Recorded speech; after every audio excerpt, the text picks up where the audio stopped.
Wih. Dari DBR, kemana aja lu be? Hahaha. Itu cara lama sebenarnya. Ngakak. Gue juga sama. Ketika nyuri buff ungu, sengaja disisain satu yang kecil. WKWKWK. Nyuri buff. Dari Fajar Wiguna. Jangan terlalu berlebih-lebihan KB. Tim Indo tetap bagus, gak perlu ikut-ikut meta PH. Balik lagi ke meta made in Indonesia. Seperti dulu pasti bisa ngalahin PH. Breakdown gue sebenarnya gak ada jelek-jelekin meta Indo sih. Bahkan gue bilang waktu RSG lawan Blacklist Internasional aja, gue bilang ini gameplaynya kayak bukan gameplay PH, gameplay Indo malah, soalnya nabrak-nabrak terus mainnya, main agresif dua-duanya. Dan bagus malah hitungannya. Coba bedain sama komen Budum yang satu ini. Petar VN 666. Bukan cuma funny ini, macam nge-counter link juga bisa banget diginiin. Sampai Kismin. 1. Bot tap channel. Buat yang bilang itu kan udah biasa, itu kan udah lama, di publik juga sering. Bro, itu kan memperlama respawn buff ungu musuh. Sekali lagi, musuh. Di match ini mahal buff ungu sendiri yang di freeze. Dan itulah yang akan aku bahas untuk di video kali ini di kelas KB, tentang cara mengkontes funny yang dilakukan oleh Blacklist Internasional dengan cara yang unik. Gak cuma Blacklist sebenarnya, dari MPLPH. Ya gue akan memspesifikasikan aja yang sempat gue jadikan thumbnail juga dengan IQ 200-nya Wise dan teman-teman dari Blacklist ketika mereka berhadapan dengan Fanny. Jadi di video kali ini gue akan spesifikasi banget untuk dua hero, yaitu adalah Beatrix dan juga Fanny, yang akan kita cari untuk dari segi counterplay di MPL Filipina. Jadi di MPL Filipina walaupun emang Fanny itu pick rate-nya besar, win rate-nya tinggi, tapi di sana mereka tuh lebih sering untuk melakukan counterplay atau ya nge-kontes aja untuk Beatrix Fanny-nya. Walaupun kita tahu di MPL Indonesia, Beatrix rata-rata yang pegang menang. Di MPL Filipina nggak semuanya menang. Yang pegang Beatrix malah rata-rata kalah, yang gue pantau juga kebanyakan ya. Kalau begitu tanpa berlama-lama lagi, langsung aja kita masuk ke dalam pembahasan kita di kelas KB. Inilah dia cara counterplay Beatrix dan Fanny versi MPL Filipina. Mari kita pelajari. Disclaimer, seperti biasa gue tidak akan pernah mengajari, kecuali kalau misalkan gue akan bilang sepengalaman gue ya, berarti itu emang gue pernah nyoba. Tapi kalau misalkan di posisi kayak gini, kita akan belajar langsung dari MPL Filipina. Yang pertama adalah match dari Eco Philippine versus NXP EVOS. Ini match pertama. Jadi gue akan menyimpulkan kalau cara mengcounter Beatrix itu adalah dengan menzoning Beatrix itu sendiri. Tapi di sini nggak cuma zoningnya yang pengen gue jelaskan, yaitu adalah combo yang sebenarnya bisa kalian gunakan juga di rank. Salah satunya adalah combo yang digunakan oleh Rene J dengan menggunakan Masha Romer. Ingat ya, Masha Romer. Dan juga Yeli Hayes yang dia menggunakan Xavier. Jadi di sini dua hero ini memiliki konektivitas atau sebuah elaborasi yang bisa dijadikan sebuah combo. Kombonya apa bang? Kombonya ya udah jelas banget, combo serangan jarak jauh dan jarak dekat di waktu yang bersamaan. Kalau misalkan Yeli Hayes buka map, ada yang kedetect, ada yang tertangkap dari minimap tersebut dan bisa langsung dikejar sama Rene J. Rene J udah pasti bakal langsung mengejar hal tersebut. Karena apa? Karena Masha di sini sebagai roamer, dia menggunakan efek dire hit. Karena kita tahu dire hit untuk beberapa hero kayak misalkan Selena, Kadita, Masha juga itu akan menimbulkan damage yang sangat amat tinggi dan sangat amat besar kepada hero-hero yang squishy, termasuk Beatrix yang dia juga tipikal hero yang sangat tipis sekali walaupun damage-nya begitu besar. Dan di game kali ini yang dilakukan oleh teman-teman dari NXP EVOS itu berhasil karena memang Rene J ini one shot ke arah Beatrix-nya. Dan menurutku ini hanya bisa dilakukan di late game. Karena apa? Yang pertama, Masha itu bukan tipikal hero yang early game untuk di EXP laner dan juga roamer. Yang kedua, untuk memaksimalkan dire hit kita tuh perlu mengantongi 1500 roamer gold, sehingga nantinya ketika 1500 barulah aktif secara maksimal itu pasifnya dari si dire hitnya. Combo ini sebenarnya yang kita udah sering mungkin bisa gambarkan dengan menggunakan Xavier dan juga Masha ini juga di MD lagi rame sih sebenarnya. Ya lu tabrak pakai Masha, abis itu tembak dari jauh pakai Xavier, bohong kalau di late game lu nggak bakal tumbang. Ya let's say kalau emang lu roamer yang tebal, lu jungler yang susah di take down, mungkin iya itu lu bakal susah banget untuk di kill pakai combo ini misalkan, salah satu contohnya. Tapi di sini syaratnya menurut gua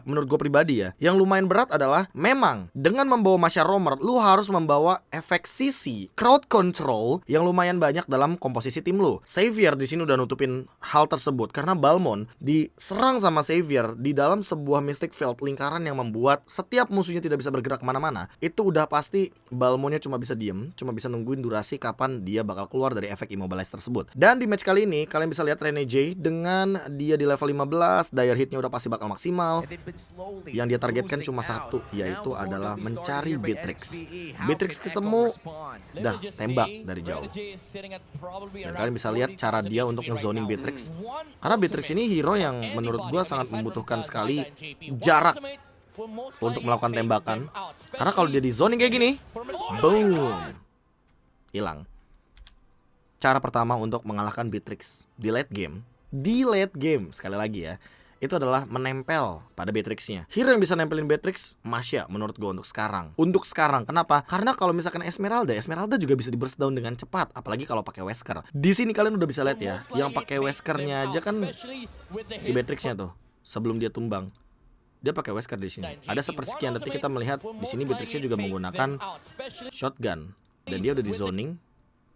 Langsung flicker ready, ditabrak, darah full hilang sadadanya hilang. Dan ini membuktikan Renegade dengan Masya Romer ini benar-benar bisa menjadi kontes untuk Beatrix. Jadi kalau kalian di rank, kalian ngelihat musuh kalian ada yang nge-ban ke arah Masya, itu berarti mereka mau main Beatrix. Nggak cuma Beatrix sih, One juga one shot harusnya dengan combo kayak gini. Dan kalau misalkan kalian ingin bertanya untuk menghindari serangan Masya kayak gini tuh gimana? Ada beberapa hero, let's say kayak Brody yang punya efek stun, Kari yang punya efek dash, Kari bahkan bisa meng-counter attack Masya karena Masya darahnya tebal. Dan lu masih bisa menghindari serangan tersebut yang kayak gini dengan menggunakan Wind of Nature. Kecuali kalau misalkan basic attack yang magical dan juga true damage, itu nggak bisa dihindari sama Wind of Nature. Tapi dengan cara yang ditunjukkan Renegade di match kali ini udah menjawab sekali pertanyaan kita gimana cara counter Beatrix, hero yang sekarang lagi overpower. Itu baru satu. Selanjutnya adalah match Blacklist International melawan RSG Philippines. Di sini gue lagi dan lagi pengen ngomongin komposisi tim dan kejeniusan dari Oh My Venus yang men-trigger sebuah flicker dari Eman dengan menggunakan Beatrix. Di sini Beatrix kita tahu jarang banget dia bawa Purify, jarang banget dia bawa sprint, rata-rata bakal bawa ke arah flicker. Kenapa? Karena combo shotgun itu barengan sama flicker, bukan sama sprint. Dan di sini ketika udah nggak ada flicker, otomatis di late game ini Beatrix nggak bakal bisa ngapa-ngapain lagi kecuali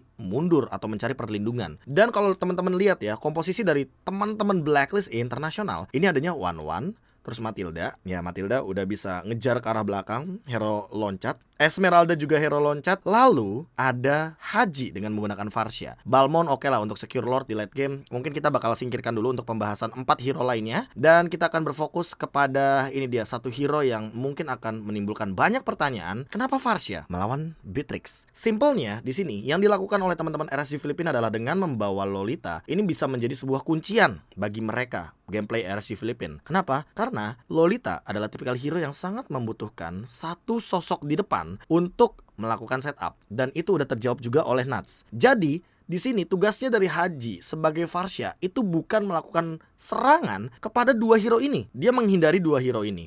Dia akan mencari posisi agar dia jauh dari Lolita dan juga Uranus. Kenapa? Karena sebenarnya tugas dari Haji dengan Varsha dengan jarak yang begitu jauh, walaupun hero-nya underrated, adalah dia ingin melakukan poking damage ke arah belakang agar nantinya kalau Nat sama Like berhasil melakukan sebuah inisiasi, lini belakangnya kayak Aqua dan Eman ini nggak bakal bisa follow up. Itu adalah sebuah jawaban yang valid dan diberikan oleh Bonchan sebagai drafter di sini. Gua nangkepnya pergerakan-pergerakan RSG Filipina ini akan sia-sia ketika Aqua dan juga Emannya tertangkap atau dalam tanda kutip mereka tuh sekarat, dan memang kenyataannya tertangkap.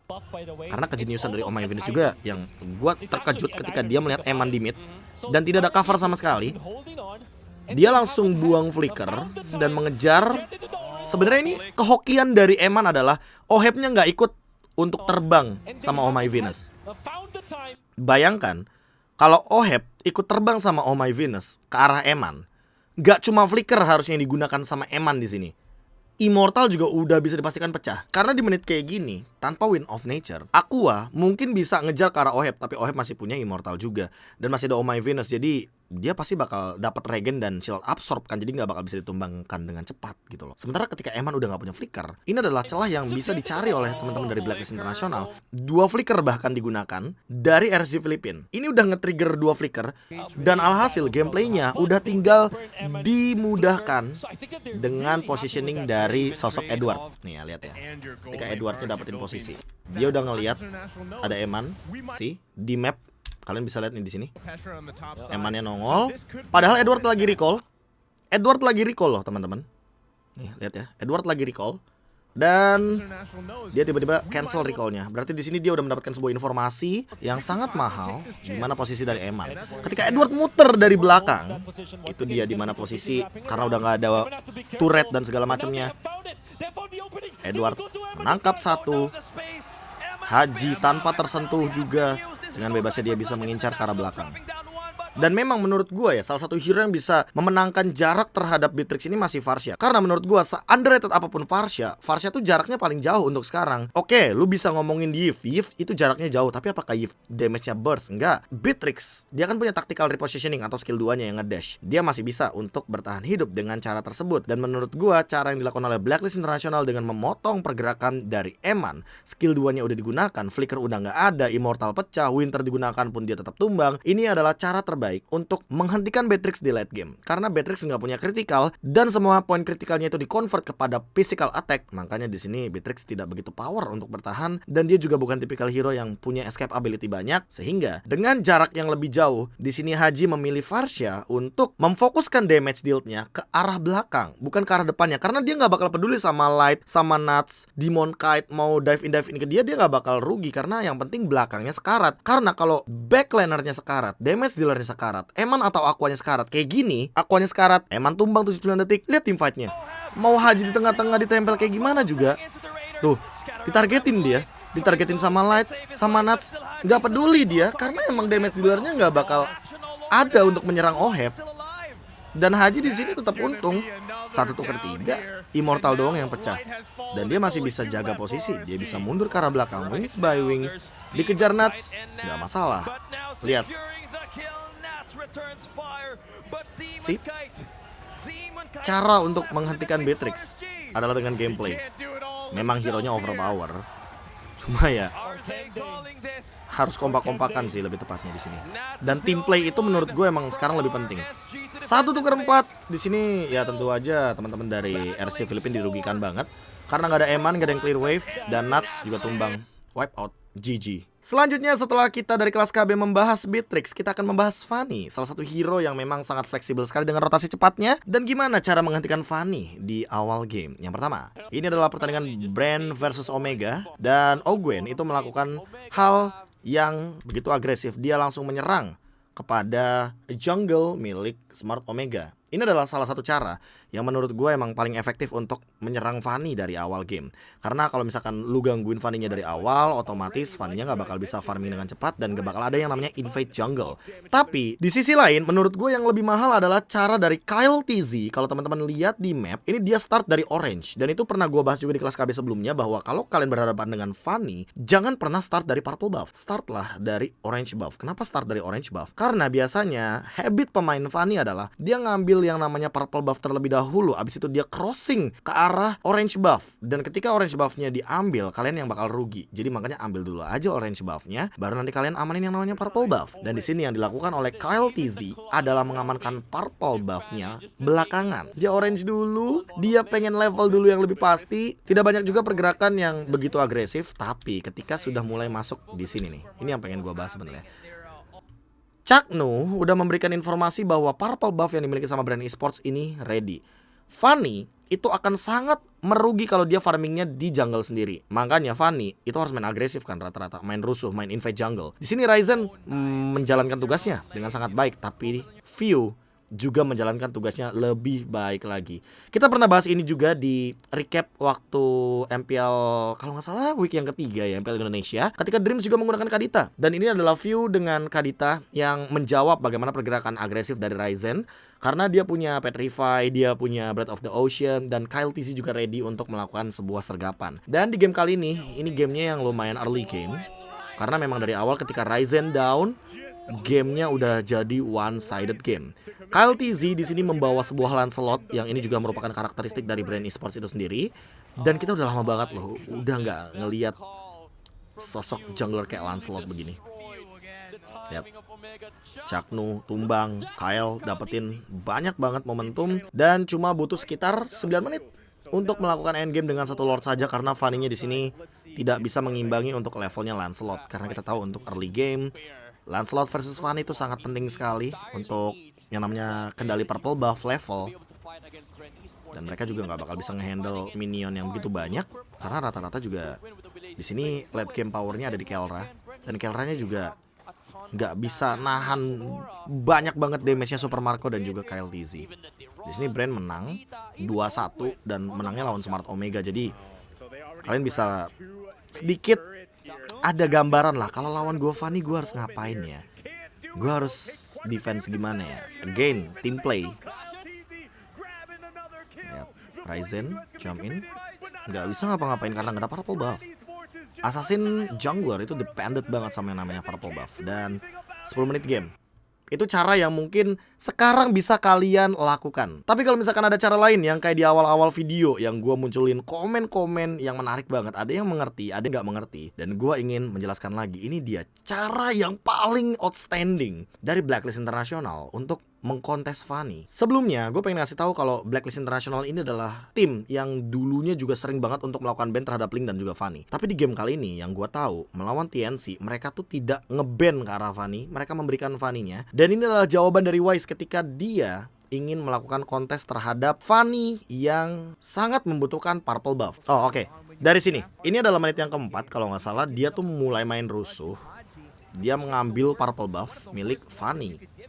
Oke, ini udah casual lah, udah biasa lah terjadi kayak, oh oke, kita tahu yang namanya Fanny itu bakal mati kalau seandainya dia dirusuhin buffnya. Teman-teman bisa lihat 452 di area jungle-nya Blacklist International.